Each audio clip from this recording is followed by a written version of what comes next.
Nietzsche wants to liberate those who can become exceptions to human mediocrity. In this godless world, he's convinced that the destiny of humanity depends upon the attainment of its highest type. There is among men, as in every other animal species, an excess of failures. The successful cases are among men too, always the exception. And in view of the fact that man is the as yet undetermined animal, the rare exception. But still worse, the higher the type of man that a man represents, the greater the improbability that he will turn out well. The accidental, the law of absurdity in the whole economy of mankind manifests itself most horribly in its destructive effect on the higher men, whose complicated conditions of life can only be calculated with great subtlety and difficulty. Nietzsche's idea of higher humanity is quite complex, involving traits not found in ordinary people. He describes it as a union of spiritual superiority with well-being and an excess of strength. Higher human beings stand out because they're not only the strongest, but also the most spiritual. They have the richest and most complex natures. Their higher form of being translates into higher forms of culture. They can undertake great ventures and overall attempts of discipline and cultivation, and through these efforts they can further enhance life.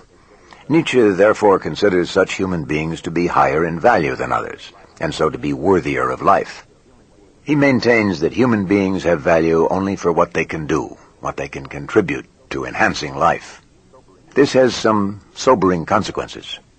Here we must beware of superficiality and get to the bottom of the matter, resisting all sentimental weakness.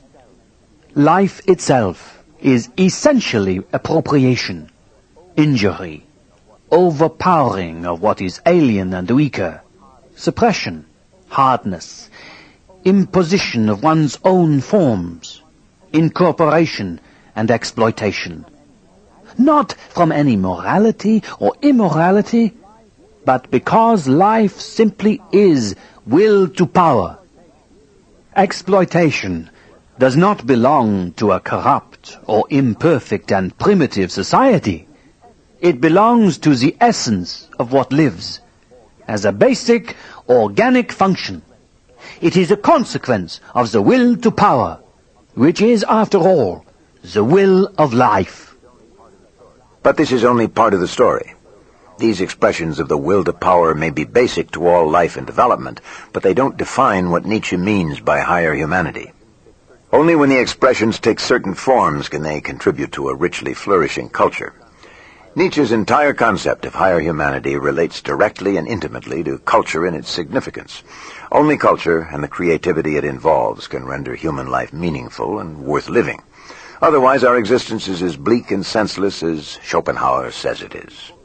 So in his early book on Schopenhauer, Nietzsche proposes what he calls consecration to culture as the only way we can justify and affirm life in the post-Christian world. Anyone who believes in culture is thereby saying, I see above me something higher and more human than I am. Let everyone help me to attain it, as I will help everyone who knows and suffers as I do. The men we live among resemble a field, over which is scattered the most precious fragments of sculpture, where everything calls to us. Come, assist, complete, bring together what belongs together. We have an immeasurable longing to become whole. The individual has to employ his own wrestling and longing as the alphabet, by means of which he can now read off the aspirations of mankind as a whole. But he may not halt even here. From this stage he has to climb up to a yet higher one. Culture demands of him not only inward experience, not only an appreciation of the outward world that streams all around him, but finally, and above all, a struggle on behalf of culture. and hostility towards those influences, habits, laws, and institutions obstructing his goal, which is the production of the genius. In later writings, Nietzsche replaces the genius with the overman as the symbol of vitality and creativity. His concept of the higher type of human being also reflects this new ideal. It points to what Nietzsche calls the great conception of man, that man becomes the transfigurer of existence when he learns to transfigure himself. This is how mere life is transformed into culture. Nietzsche would free those with exceptional abilities from the bonds of conventional morality, to live beyond good and evil. They would not indulge their every desire, nor would they regress to the level of the subhuman beast of prey. For them, the commonplace controls and regulations of conduct would be replaced by the more severe self-discipline that creativity requires. Many chains have been laid upon man, so that he should no longer behave like an animal. And he has in truth become gentler, more spiritual, more joyful, more reflective than any animal is. Now, however, he suffers from having worn his chains for so long, from being deprived for so long of clear air and free movement. These chains are those heavy and pregnant errors contained in the conceptions of morality, religion, and metaphysics. Only when this sickness from one's chains has also been overcome will the first great goal have truly been attained, the separation of man from the animals. We stand now in the midst of our work of removing these chains, and we need to proceed with the greatest caution. Only the ennobled man may be given freedom of spirit. Nietzsche's picture of higher humanity has much to be said for it. His higher human beings have overflowing vitality, great health, and powerful drives. They're highly spiritual with refined sensibility and manners. They think and act independently. They're intellectually honest and astute. They're strong, undaunted by suffering and disillusionment, and persistent in overcoming their human failings. They have the resources and determination for the most demanding tasks. They have the ability to esteem and, above all, to create. This combination of qualities, for Nietzsche, is the consummation of human existence, and it represents the greatest possible enhancement of life.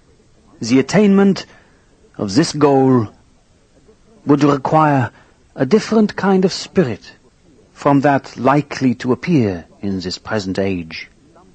But someday, in a stronger age than this decaying, self-doubting present, he must yet come to us, the redeeming man of great love and contempt, the creative spirit whose compelling strength will not let him rest in any aloofness or any beyond. This man of the future, who will redeem us not only from the hitherto reigning ideal, but also from that which was bound to grow out of it, the great nausea, the will to nothingness, nihilism.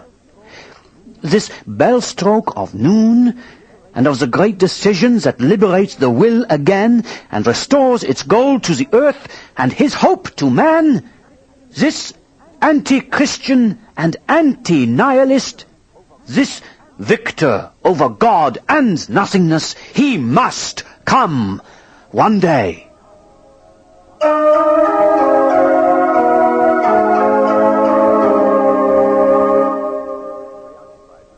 Nietzsche was preoccupied with the problem of morality throughout his life. His thinking about it is complex, to say the least. He calls himself an immoralist, to convey his deep hostility to the kind of morality taken for granted by most people, then and now. One of his favorite names for this type of morality is herd animal morality. Morality in Europe today, he says, is herd animal morality. But his larger purpose is to provide a positive alternative to it, and not merely to criticize it. As we understand it, this morality is merely one type of human morality, beside which, before which, and after which, many other types, above all higher moralities, are or ought to be possible. Nietzsche's critique of traditional moralities is one of the most important parts of what he calls his revaluation of values. He claims that previous philosophers have failed to recognize just how deeply questionable these moralities and moral values really are. Their usual mistaken premise is that they affirm some consensus of the nations, or at least of tame nations, concerning certain principles of morals. And then they infer from this that these principles must be unconditionally binding also for you and me. Or, conversely, they grasp the truth that among different nations, moral valuations are necessarily different, and then infer from this that no morality is at all binding. Both procedures are equally childish. The mistake made by the more refined among them is that they uncover and criticize the perhaps foolish opinions of a people about their morality, or of humanity about all human morality, and then suppose that they have criticized the morality itself. But even if a morality has grown out of an error, the realization of this fact would not as much as touch the problem of its value. Thus, nobody, up to now, has examined the value of that most famous of all medicines which is called morality. And the first step would be, for once, to question it. Well then, precisely this is our task. So Nietzsche poses two related but different questions. Under what conditions did man devise these value judgments, good and evil? What value do they themselves possess? He believes the answers have profound implications. One has taken the value of these values as given, as factual, as beyond all question. One has hitherto never doubted or hesitated in the slightest degree in supposing the good man to be of greater value than those who are considered evil. Of greater value in the sense of furthering the advancement and prosperity of man in general, the future of man included. But what if precisely morality would be to blame if the highest power and splendor actually possible was never in fact attained? So that precisely morality was the danger of dangers. My demand upon the philosopher is well known, that he take his stand beyond good and evil, and leave the illusion of moral judgment beneath himself. This demand follows from an insight which I was the first to formulate, that there are altogether no moral facts. Moral judgments agree with religious ones in believing in realities which are no realities. Morality is merely an interpretation of certain phenomena. More precisely, a misinterpretation. Nietzsche argues that moral judgments and principles are neither absolute nor matters of fact at all. There are many moralities in the world. None of them is true in any absolute sense, but they do play a real and important part in human affairs. They've significantly affected the course of human development. Many people believe that morality involves using their consciences to discover some absolute moral standard, to identify their specific obligations. But for Nietzsche, this is an error, based in the false picture of individuals standing alone before God and receiving his commandments. Moralities, he argues, are fundamentally social phenomena.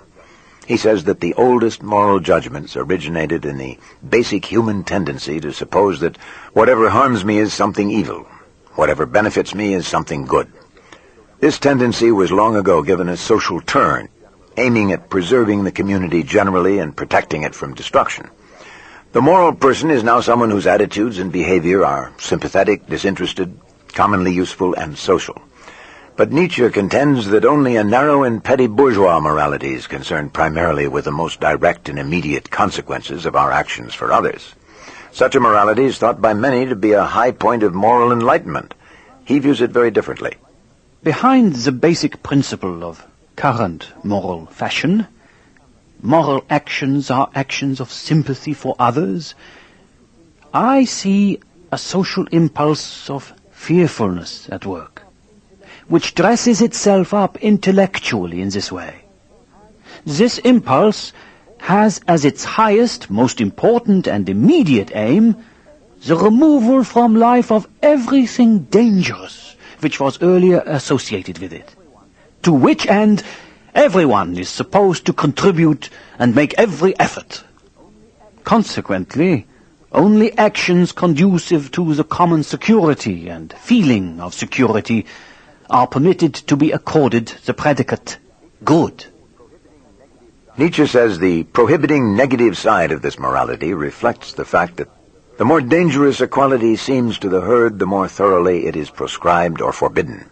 Its positive prescriptive side commends all the herd thinks desirable. So Nietzsche remarks that in its morality the herd animal thus glorifies the herd nature. Nietzsche thinks both sides of this morality are harmful when they're imposed upon potentially higher human beings. The ideas of the herd should rule in the herd, he says, but they should not reach out beyond it. So Nietzsche laments that all the forces and drives by virtue of which life and growth exist lie under the ban of morality. He finds little merit in life lived merely according to what the herd thinks desirable. What in Europe today is called simply morality, as if there were no other morality and could be no other, is herd animal morality, which is striving with all its power for a universal green pasture happiness on earth, namely for security, absence of danger, comfort, the easy life. The two doctrines it preaches most often are equal rights and sympathy with all that suffers. And it takes suffering itself to be something that must absolutely be abolished. That such ideas as these are still modern gives one a bad opinion of modernity. Reflecting on this morality's origin and its alternatives, Nietzsche presents his famous distinction between two fundamental original types of morality. Wandering through the many subtler and coarser moralities which have so far been prevalent on earth, or still are prevalent, I found that certain features recurred regularly together and were closely associated, until I finally discovered two basic types and one basic difference. These are master morality and slave morality. The moral discrimination of values has originated either among a ruling group, whose consciousness of its difference from the ruled group was accompanied by delight, or among the ruled, the slaves and dependents of every degree. In this first type of morality, the opposition of good and bad means approximately the same as noble and contemptible. The opposition of good and evil has a different origin. Nietzsche suggests that the second contrast of good and evil came into the world among slaves, who reacted against their rulers and everything associated with them. The slave revolt in morality begins when resentment itself becomes creative and gives birth to values. While every noble morality develops from a triumphant affirmation of itself, slave morality from the outset says no to what is outside, what is different, what is not itself, and this no is its creative deed. Slave morality, Nietzsche says, was shaped from the beginning by the fears and interests of people whose lives were miserable. Suppose the violated, oppressed, suffering, unfree, who are uncertain of themselves and weary, moralize. What will their moral valuations have in common? Probably a pessimistic suspicion about the whole condition of man will find expression. Perhaps a condemnation of man along with his condition. Those qualities are brought out and flooded with light which serve to ease existence for those who suffer. Here, pity. the complaisant and obliging hand, the warm heart, patience, industry, humility, and friendliness are honored. For here they are the most useful qualities, and almost the only means for enduring the pressure of existence. Nietzsche believes that today's morality has grown from this slave morality, and he emphatically rejects it, at least for those who no longer need it. This entire old morality concerns us no more. There is not a concept in it that still deserves respect. We have outlived it. We are no longer coarse and naive enough to have to let ourselves be deceived in this fashion. Nietzsche also argues that modern morality, like the slave morality in which it originated, promotes values harmful to the quality of human life. He asks us to consider how man might be raised to his greatest splendor and power. He concludes that morality has been essentially directed to obstruct or destroy that splendid evolution wherever it's been going on. So Nietzsche vehemently opposes this familiar morality we've been taught to accept, even revere. It was once needed, he says, so that man might prevail in his struggle with nature and with the wild animal in himself. But to enhance life further, we must now emancipate ourselves from the narrow and fear-ridden bonds of morality. Yet not everyone should abandon this herd morality. It's well suited to those who cannot be more than the herd type of human being, and Nietzsche would have them retain it. Only those capable of transcending ordinary humanity should live beyond good and evil, in Nietzsche's phrase. But to them, he says, we should have profoundest gratitude for that which morality has achieved hitherto. But now it is only a burden which may become a fatality. Morality itself, in the form of honesty, compels us to deny morality. Nietzsche seeks not only to come to terms with past and present moralities, but also to look beyond them. He wants to change our understanding of morality and attempts to place it on a new footing.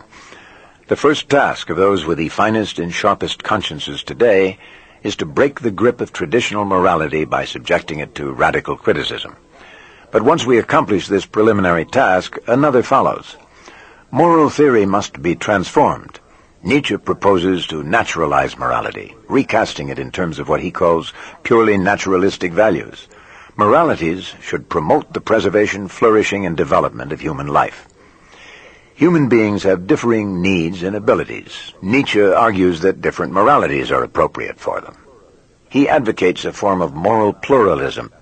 No single kind of morality will be best for all. A morality that's well-suited to some may be harmful to others. Yet Nietzsche wants moralities to do more than simply reflect the conditions of life of different sorts of people. They should also strengthen and enhance life more generally, maximizing the contributions each can make to this larger process. Nietzsche's higher moralities aren't the same as the original master morality he describes. Higher moralities may resemble this master morality in some ways, but they also differ importantly from it, just as Nietzsche's higher humanity differs from early barbaric humanity. These higher moralities would be appropriate for higher human beings generally, but they wouldn't all have the same content. So Nietzsche doesn't seek to establish some universal moral law or categorical imperative as Kant had done. Nietzsche says we should limit ourselves to the creation of our own new tables of what is good in order to become human beings who are new, unique, incomparable, who give themselves laws and who create themselves. These exceptional human beings would not merely assert their individuality. A higher morality they would live by is a form of discipline. It serves to train men for the heights. Ordinary morality, on the other hand, seeks only to make everyone both harmless and helpful to others. All those who do not have themselves well under control, and do not know morality as self-mastery and self-overcoming, constantly practiced in the greatest and smallest matters, come naturally to exalt the good, sympathetic, benevolent sentiments of that instinctive morality which has no head, but rather seems simply to be all heart and helping hands. A higher morality of self-mastery and self-overcoming, like other moralities, involves restraint, resistance to impulse, prescription, and proscription. but it's also a means to an enriched, strengthened, refined, and more creative form of life. The challenge here is to give oneself a goal and to work out a way to achieve it. So Nietzsche calls for an experimental morality modeled on the more familiar idea of an artist's morality. Art involves creativity and innovation, and it attains varying forms and degrees of excellence. An artist's morality is the particular kind of discipline needed to cultivate and utilize the artist's abilities. The morality of Nietzsche's higher human beings is a generalized version of this morality of artists and creators. Their specific laws of life and action would reflect, serve their chosen goals. If they're subject to any general imperative, it's only to find some way of becoming the creators they can be. This is both their privilege and their responsibility. Self-overcoming, self-mastery, self-cultivation, and self-direction characterize them, and their higher morality as well. Here, the greater, more manifold, more comprehensive life transcends and lives beyond the old morality. The individual appears, obliged to give himself laws and to develop his own arts and wiles for self-preservation, self-enhancement, self-redemption. This higher morality is not a morality for everyone, as Nietzsche himself often reminds us. Yet he calls for it to supplant all more commonplace moralities among those who can do without them. This higher morality may seem to be no morality at all in the usual sense. It certainly goes beyond good and evil as these terms are ordinarily understood. But Nietzsche insists that however disconcerting this may be, at least this does not mean beyond good and bad.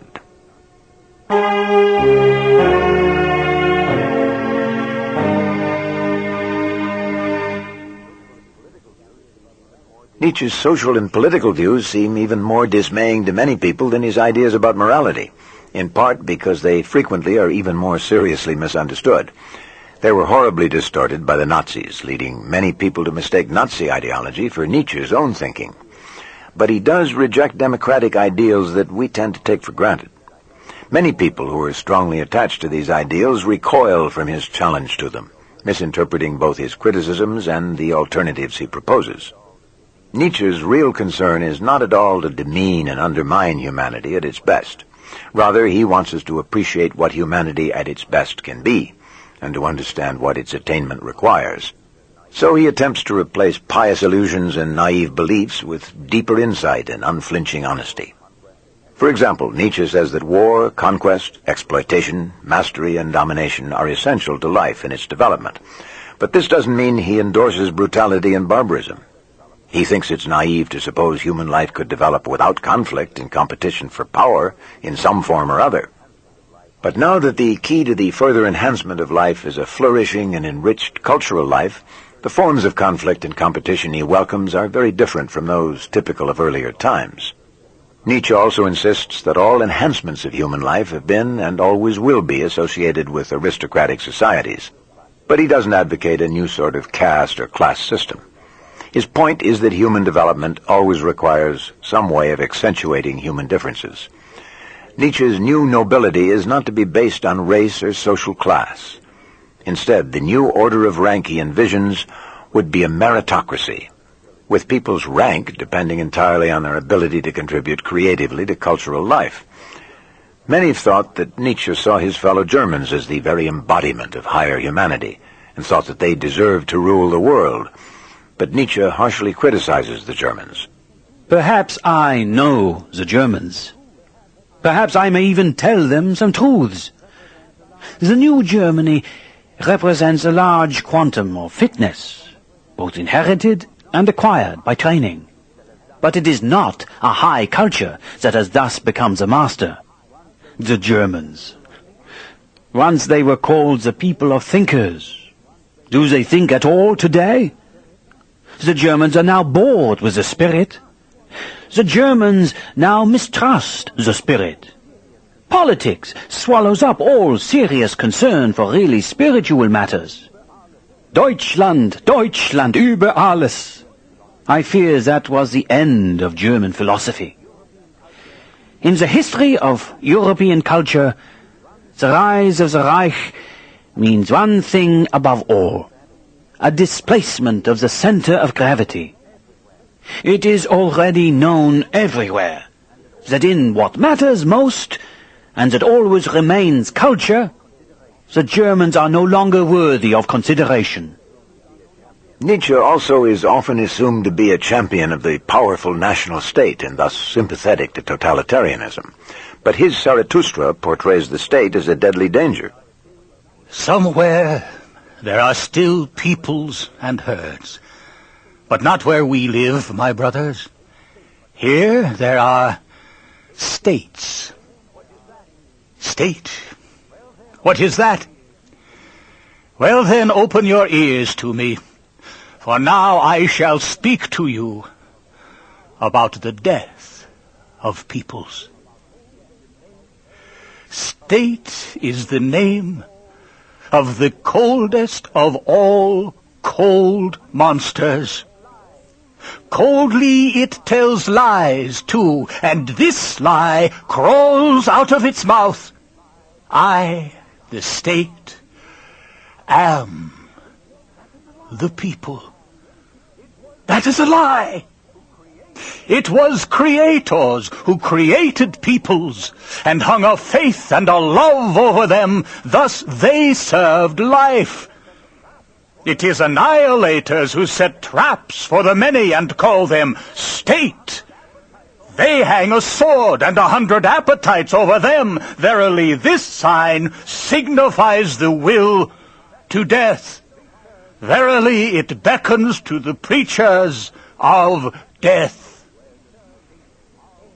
Only where the state ends, there begins the human being who is not superfluous. There begins the song of necessity, the unique and inimitable tune, the rainbow and the bridges of the Overman. Nietzsche is hostile to democracy because he believes it ignores human differences and hinders those with exceptional abilities. But if democracy's bias against merit can be resisted, he admits that there's something to be said for it after all. In a certain sense, the exceptional human being can maintain and develop himself most easily in a democratic society, namely, when the coarser means of defense are no longer necessary, and habits of order, honesty, justice, and trust are part of the usual conditions. Finally, Nietzsche is commonly considered an advocate of war and military might. But a very different conclusion is suggested by his comment in The Means to Real Peace. No government nowadays admits that it maintains an army so as to satisfy its occasional thirst for conquest. The army is supposed to be for defense. That morality which sanctions self-protection is called upon to be its advocate. This is how all states now confront one another. They presuppose an evil disposition in their neighbor and a benevolent disposition in themselves. This presupposition, however, is a piece of inhumanity as bad as, if not worse than, a war would be.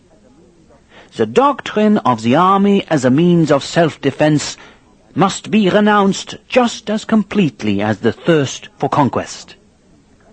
And perhaps there will come a great day on which a nation distinguished for wars and victories and for the highest development of military discipline and thinking, and accustomed to making the heaviest sacrifices on behalf of these things, will cry of its own free will, "We shall shatter the sword," and demolish its entire military machine down to its last foundations. To disarm, while being the best armed, out of an elevation of sensibility, that is the means to real peace. Better to perish than to hate and fear, and twofold better to perish than to make oneself hated and feared. This must one day become the supreme maxim of every individual state. Nietzsche champions neither Germany nor the national state, and he advocates neither war nor a return to some imagined state of nature. Above all else, he wants culture to flourish, and he's opposed to everything that threatens it by suppressing creativity. Nietzsche promotes the cause of transforming merely biological and social existence into a culture that continually promotes the expression of human ability. He envisions a higher humanity that sublimates natural drives into a higher spirituality, characterized by a wealth of creative activity. This is Nietzsche's vision of the enhancement of life, culminating in the flourishing of culture and symbolized by the overman. These achievements manifest that fundamental human disposition he calls will to power, but they represent its most highly developed and demanding expression. Here, the will to power is no longer expressed in barbaric or tyrannical displays of strength and domination. The will to power is transformed in creative directions as new forms of competition and superiority appear, and art is Nietzsche's paradigm of this transfiguration of life. In his first book, The Birth of Tragedy, Nietzsche celebrates the culture of the ancient Greeks as one of humanity's greatest achievements. Through their arts, they overcame the terror and horror of existence. They discovered how life could be endowed with value. Art for the Greeks was a transfiguring activity of the highest significance, amounting to nothing less than the complement and consummation of existence. Nietzsche points to the Greeks to show us how the arts generally can make life possible and worth living. We have our highest dignity in our significance as works of art. For it is only as an aesthetic phenomenon that existence and the world are eternally justified. In his later writings, Nietzsche broadens his focus beyond art to include cultural life generally.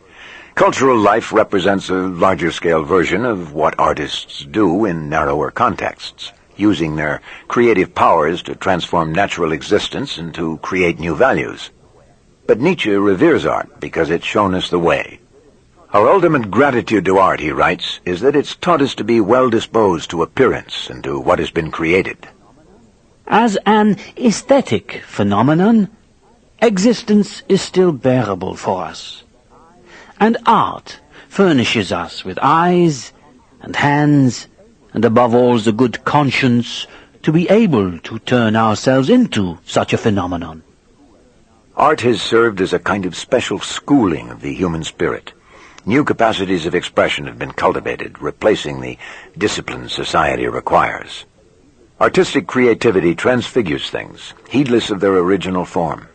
Nietzsche observes that, unlike men of knowledge who leave everything as it is, artists alter and transform.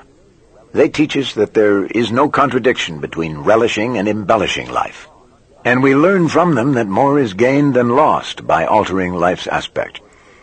We're indebted to artists because their work takes us a crucial step towards transforming human life in such a way that all nature ceases and becomes art. So artists have prepared the way for a higher form of human life which would at once consummate and surpass art itself. Artists for Nietzsche are only an intermediate type, and art is but a preliminary state in relation to this higher concept of art in humanity. But that's not only the limitation of art and artists, it's also their great significance and their glory. What one should learn from artists. How can we make things beautiful, attractive, and desirable for us when they are not? And I rather think that in themselves they never are. This we should learn from artists, while being wiser than they are in other matters. For with them, this subtle power usually comes to an end where art ends and life begins.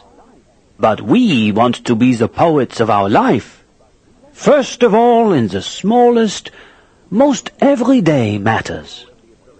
So Nietzsche exhorts all who have the ability to devote themselves to creative activity in whatever ways they can, for they will further enrich cultural life, human life itself. He also commends scientific inquiry and the one salvageable remnant of traditional morality, honesty. We want to become those we are. Human beings who are new, unique, incomparable, who give themselves laws, who create themselves. To that end, We must become the best learners and discoverers of everything that is lawful and necessary in the world. We must become physicists in order to be able to be creators in this sense, while hitherto all valuations and ideals have been based on ignorance of physics, or were constructed so as to contradict it.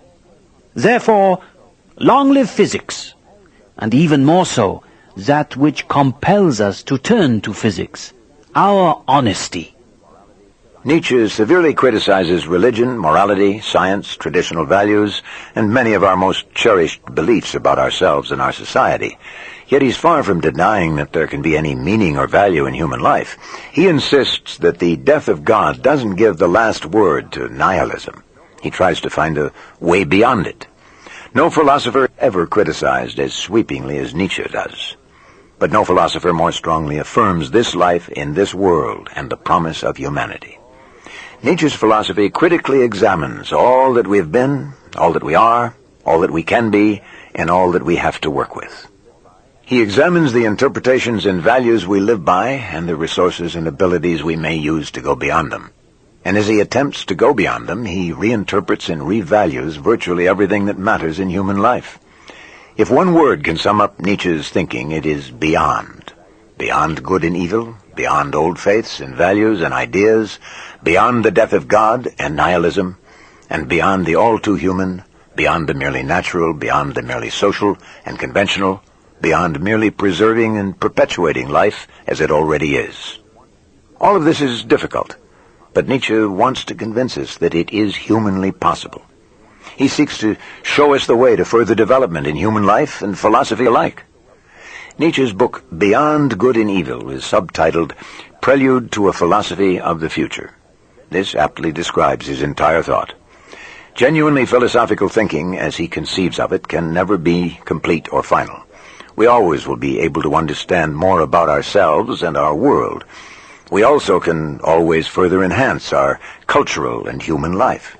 We will never arrive, once and for all, at any absolute and final state of knowledge or of humanity. But this implies no failure of the philosophical and human enterprise. On the contrary, it underscores the need for new philosophers to take the lead in new attempts to interpret life and enhance it. Nietzsche's new philosophers will be both knowers and creators, and they'll be inspired rather than dismayed by the prospect of this open sea with no fixed horizon or final port. These new philosophers, and we too, if we would join them, must first assimilate and recover from the news that the old God is dead. But then, Nietzsche writes, our heart overflows with gratitude, amazement, premonitions, expectation in the new dawn that breaks. All the daring of the lover of knowledge is permitted again. The sea, our sea, lies open again.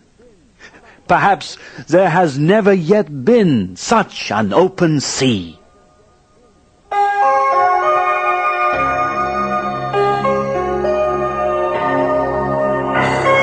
hope you have enjoyed this presentation of Friedrich Nietzsche by Knowledge Products. The script for this presentation is by Richard Schacht, Professor of Philosophy, University of Illinois. The script is edited by Professor John Locks of Vanderbilt University and Mike Hassel of Knowledge Products. Produced by Pat Childs. Local characterizations are by Dan Church, Rob Daniel, Bill Kolke, Paul Meyer, Anders Otterland, and Dieter Seven. Music is by Ralph Childs. Recorded at Fred Jones Recording Services and Archer Productions. This material may not be copied in whole or